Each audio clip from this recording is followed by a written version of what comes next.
Good afternoon, everyone, and welcome to our first webinar of 2025, the positive impact of prosocial behaviour on mental health in children and adolescents. My name is Erin Stutchbury, and I'm a Senior Research Officer and Communications Specialist here at the Australian Institute of Family Studies. I'm in Naarm, on the lands of the Wurundjeri, Woiwurrung and Boonwurrung people of the Kulin Nation. The aifs building is right down on Birrarung, or the Yarra River, as most people know it. And before colonisation, there was a waterfall right near where the building is. The river was a source of food and fresh water to the Wurundjeri people. It looks very different now, but I really love this part of Naarm, and I feel really lucky I get to work here. So I want to acknowledge the traditional owners' deep and continuing connection to Birrarung and all the waterways and lands across Australia. They have cared for this amazing country for tens of thousands of years, and I really want to thank them for that. And I pay respects to elders past and present. So I am very proud of the webinar program we have coming to you this year, and we've already kicked off production on a few of those. To begin the year, though, we are rebroadcasting a webinar that first aired back in August 2023, and it features two of our wonderful ACE researchers, Dr. Jasmine B. McDonald and Dr. Carly O'Donnell. So the research discussed in this webinar is based on Growing Up in Australia, the longitudinal study of Australian children, or LSAC as we call it here at AIFS. It's run out of AIFS in partnership with the Department of Social Services, and the study has been tracking 10,000 babies and toddlers since 2004, asking them about key aspects of life, including health, relationships, work, education, and lifestyle. So since this webinar first broadcast, the LSAC team have been very busy. They're anticipating that Wave 10 data will be released mid this year, and they're also preparing for Wave 11 data collection. They've recently published a report on young people's experience of sexual harassment and have other important topics in the pipeline, including one that's looking at the interparental relationships and the effect that that has on relationships later in life. So if you're interested in the Wave 10 data or some of the other amazing research that LSAC is producing, you can join the LSAC data users mailing list or check out the LSAC website. And we also have a webinar that looks at how practitioners can use LSAC data and research findings. And you can find the link to all of those in the handouts tab of GoToWebinar. So before we start the broadcast, I have a little housekeeping because this is a repeat webinar. There will be no live Q&A. We know that being able to ask questions is important to many of you, and we really, really love how engaged you are. We run 2 to 3 repeat webinars a year to highlight some of our more popular webinars and also manage workload over the holiday period. But we'll be back with Q&As in our next webinar in late February. Related resources will be available in the handout section of the GoToWebinar dashboard. And as always, there'll be a short feedback survey at the end of the webinar. We really, really appreciate you completing that ultimately so we can improve what we do. That's all from me for now. We'll head back to the broadcast. Thank you. Okay, so in our last webinar, I had a chat with Dr. Lisa Mundy, the program lead of the longitudinal study of Australian children. And in that webinar, we introduced the study and provided an overview of how practitioners can use the data and research findings. Today, I will be taking a deeper dive into one of the LSAC research snapshots. And so I'm joined today by Dr. Carly O'Donnell, who is going to take us through that snapshot. Carly is a Senior Research Officer working primarily on research and analysis within the longitudinal study of Australian children. Her background is in developmental psychology with a focus on factors that undermine or enhance well-being during adolescence and young adulthood.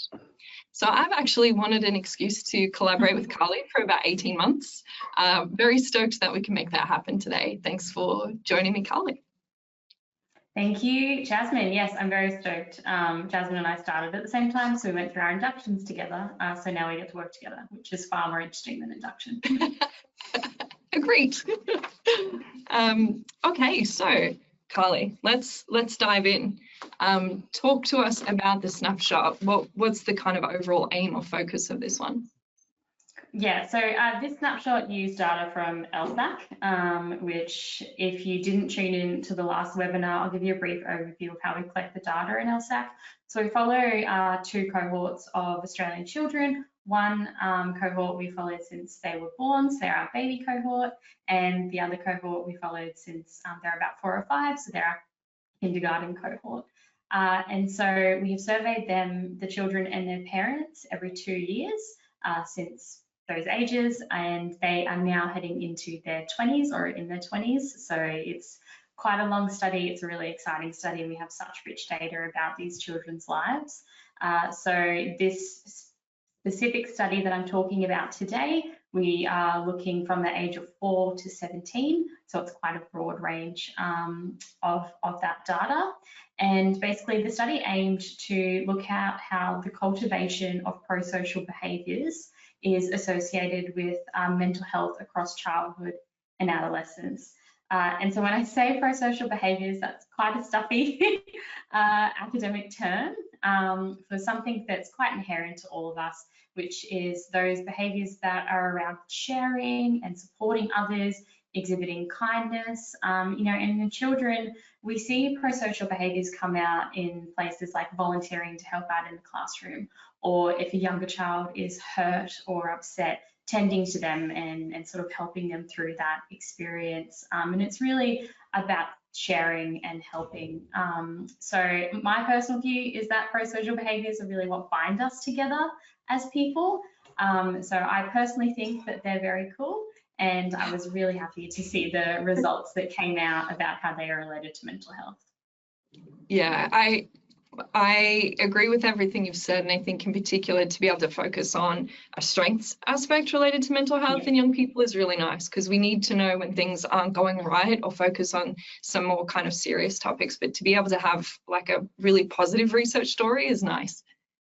Yes, and it's also very nice to talk about, so it's a bit more positive. And you know, and I think it's really interesting point you just made there, Jasmine, about that it is, we do focus on more serious, more clinical things and places of intervention, and prosocial behaviours are something that aren't clinically, they're not something that's clinically defined. It is, like I said, something that's a bit more inherent to us and something that binds us together as people. And so when I am talking about it today and you're listening to this webinar, I think it's really, and you and I are chatting, I think it's really important that we take that lens that prosocial behaviours aren't something clinical. We're not talking about clinical levels of people pleasing, which we know aren't super great and can manifest in different contexts as well. Yeah, that's a really nice point. So we're looking at prosocial behaviours and mental health. What aspects of mental health did you look at? Yeah, so it's, you know, mental health can be such a broad brush, and kind of a similar caveat with prosocial behaviours is when I'm talking about mental health in the context of this research, I'm not talking about clinical levels of mental health. We do not have, you know, clinical, strongly clinical indicators of mental health. It wasn't that we went in and, you know, did clinical interviews with these children or psychological interviews with these children to figure out, you know, what they may be sort of struggling with. It's we used a questionnaire called the Strengths and Difficulties Questionnaire. So some of people listening may be familiar with that, and we used a subscale of those questions. But what those questions kind of look like in reality is the manifesting of emotional symptoms or an indication that something might be going on for that child that is potentially troubling for them. So we see that in, you know, having, and one of the measures we had around this was children often complaining of sore stomachs, or having a sore stomach, or having headaches, you know, which we see quite common as a physical manifestation of sort of mental ill health among children, or at least something going on emotionally for them. And, you know, children often being worried or, you know, kind of excessively fearful, losing confidence in new situations. So sort of indicators that hit a little bit more on those anxiety type feelings that children can experience. And then the other kind of coin to that, well, not the other coin to it, they're not the same coin, but near it is around those kind of depressive symptoms, being quite sad and quite tearful. So it is quite broad, and that's why, you know, we do kind of term it as emotional symptoms. And the indicator itself talks about that if the children score quite highly in these different items, and I'm talking about these different questions, that they have clinical levels of emotional symptoms. But that really is just, think of that more like a screening. And so clinical levels there would be, well, maybe you would refer that child on to, a specific service to get help. So it's more of like a flag up, or there's maybe something going on here for this child that's quite troubling. Right. Okay. So one of the cool things about longitudinal data is being able to look, across how prosocial behaviours are engaging in higher or lower levels of prosocial behaviours impact these emotional symptoms. But it also allows you to get a sense of, like, I guess, normative developmental arcs or changes in both of them individually. So before we talk about how they overlap, I was wondering if you could talk us through what are some of the trends that we see in terms of prosocial behaviour over that kind of developmental span that you're collecting data? Yeah, exactly right. It's that really cool thing when we are taking kind of two concepts and we have longitudinal data is, yes, we can see how they interact, but what do they do independently? Because prosocial behaviours on their own and mental health on their own are such kind of interesting, important facets in children's lives. So in terms of prosocial behaviours, what we found, which I was quite surprised about, so the authors of this report, the people in my research team that worked heavily in putting this report together, when they first presented the findings to me around prosocial behaviours, is that from about age 4 to 12, so start of childhood, really just coming out of those early years of development and then heading into the teen years, we see that prosocial behaviours steadily increase. Mm-hmm. And so that's quite normative. That's what I would have expected, that as we grow up, as we go to school and are in social settings, we learn to do things like share and to be kind. But then what happened in the data, at least, is that at around age 13, so at the start of those teen years, prosocial behaviours dropped. And so they weren't like scarily low, where suddenly children are or adolescents are no longer prosocial. But they did drop down. And when we started to think about the data, we asked, this question is asked of parents, and that's the measure we're using, is basically, these different things around how prosocial is your kid, just to say it quite bluntly, which is not the measure, but just for the sake of brevity, I think. And so when we, ask the parents, there's more involvement in the child's life in that 4 to 12 period, and then their social settings, and I guess the parents' potential exposure to their child's social relationships drops a little bit in those adolescent years or those teen years. So a part of it is sort of with the fact that it's parent report, which is a little bit explaining potentially why we had that drop. But then another kind of potential around that is children's social networks or teenagers' social networks become smaller and more kind of deliberate. So they're not suddenly running around in the classroom and want to volunteer and sharing this and sharing that. They have a smaller set of group of friends, and so their opportunities or the times in which they engage in prosocial behaviours are very different, and they look quite different in the context of teenage life. So a little bit of a surprising finding, but I think one that is quite understandable with the way that teenagers have their friendships. Yeah, and so probably these behaviours, because it's more of a focused social network that might be a bit separate from previously spending all time with family and parents, hides it a little bit from parents reporting, but also maybe there could be an aspect as well of the stuff that a 13, 14-year-old does that's prosocial might not line up exactly with what their parents would want them to do as social. Like the values aspect of that. Interesting. But then after that dip at around 12, 13, do you see a bit of an increase again towards 17, 18? It just stays pretty steady, I'm sure. Okay. It stays steady. It doesn't decline, it just stays steady. You hang it, that's how prosocial you are, kind of thing. Okay, cool. Which is still pretty good. Looking at the number now, it's still a pretty good level of prosociality. I wouldn't be concerned. Yeah, nice. And then what about, so if we pop prosocial aside, what does it look like for those emotional or mental health kind of indicators over that period of time?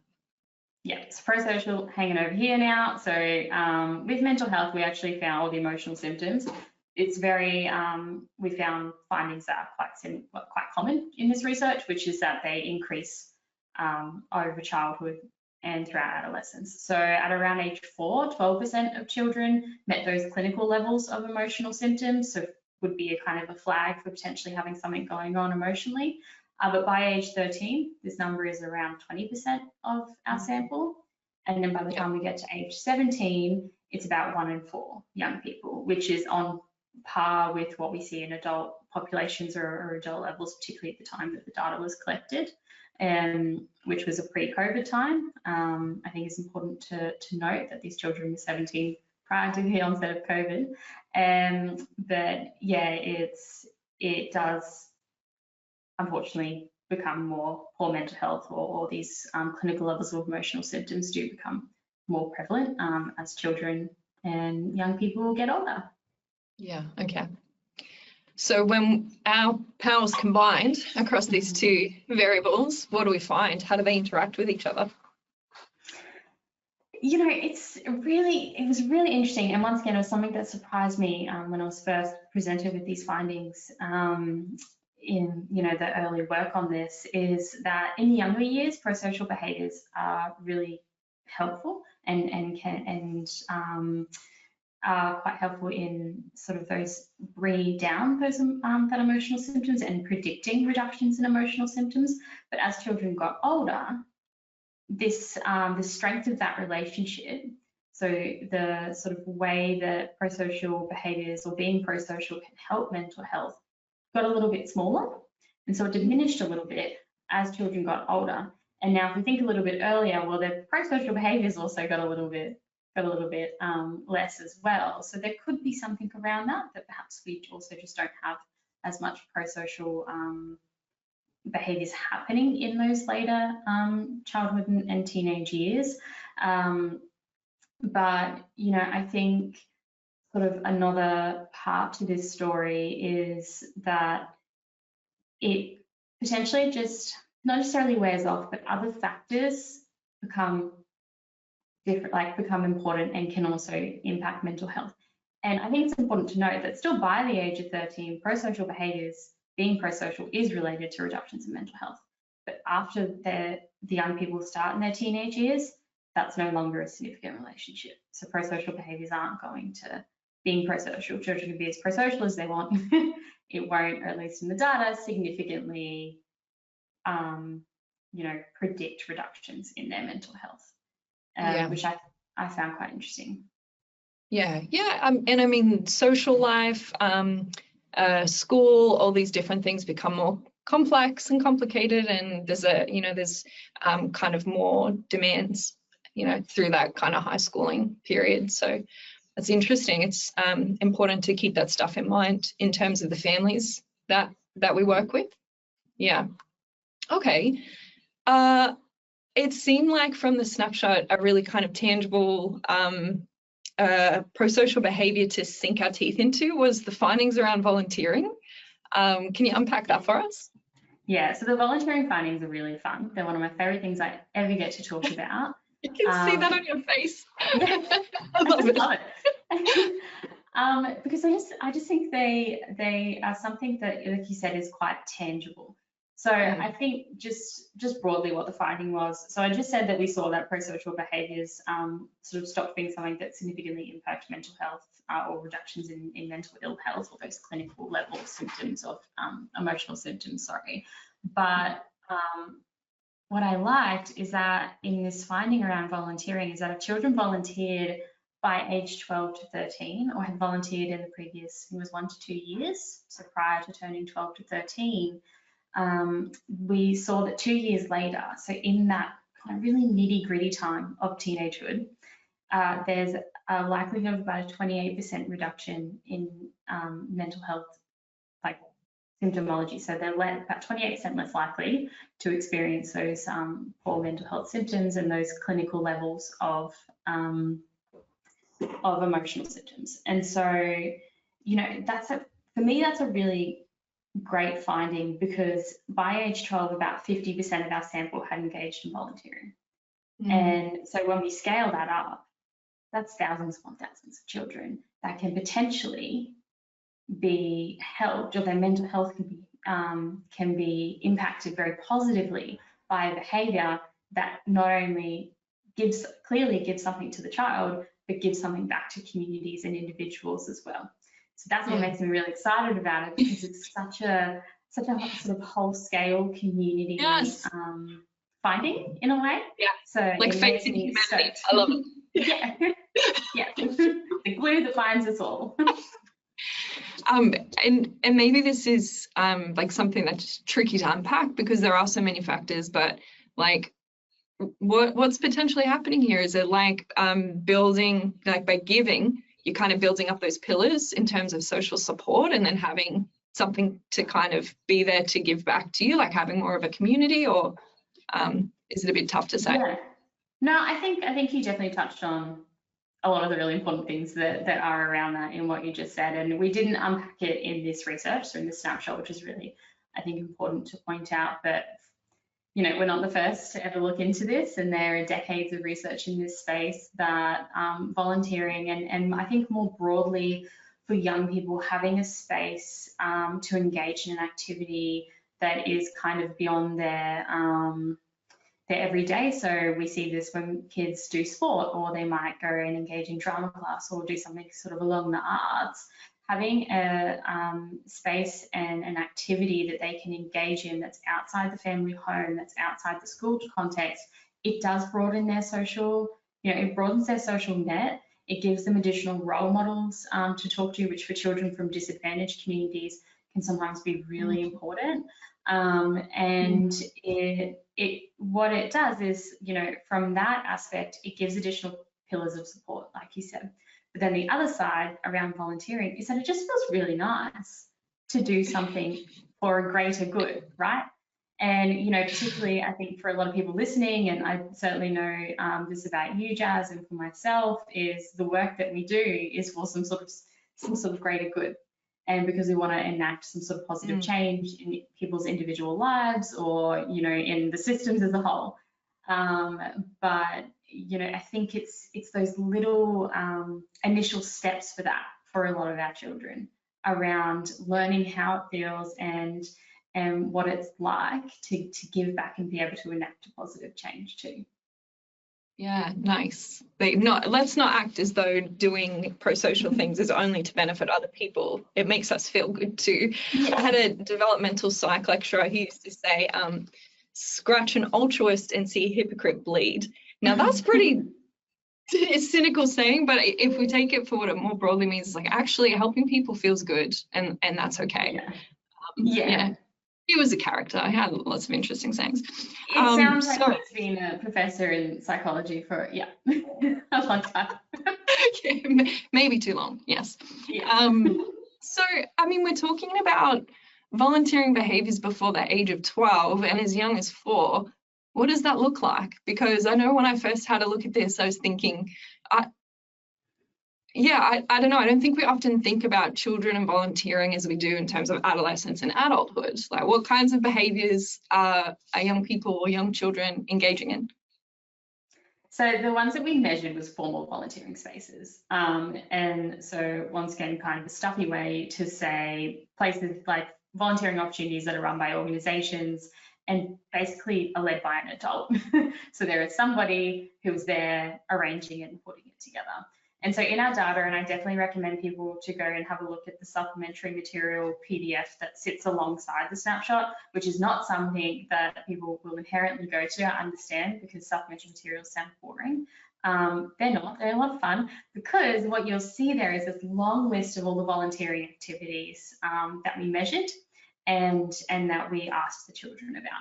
And so these are quite broad.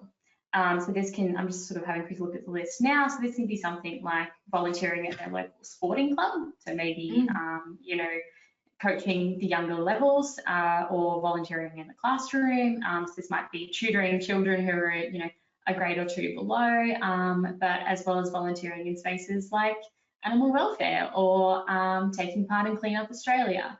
And so it's quite broad when we're talking about volunteering, and it can be quite accessible across childhood and across sort of the different, I guess, age appropriateness. Clean Up Australia, for example, most children can pick up rubbish. Most children can help clean up Australia.